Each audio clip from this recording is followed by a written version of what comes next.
ल अघिल्लो भिडियोमा चाहिँ मैले मतदान गर्न सिकाएको थिएँ यस्तै पेपरमा A4 साइजको पेपर है यो चाहिँ र धेरै साथीहरू कुरो नबुझेर रिसाइराख्नु भएको रहेछ उहाँ पाहुनाहरूलाई यो भिडियोमा पनि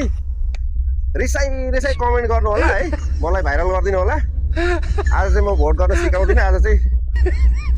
सुझाव दिनलाई आएको अनि त्यहाँबाट के हुन्छ भने केपी बा अब आफू त पुरानो मान्छे तपाईँ है अब नयाँ उम्मेदवारहरू आउँदैछ यसो चान्स दिनु होला यो चोटिको चुनावलाई चाहिँ भैयाहरू यसो आउरे भाउरेहरूलाई नबिडाउनु होला मतदान केन्द्रमा जाने उहाँ भाँडभैलो गर्ने हुलदुङ्गा मचाउने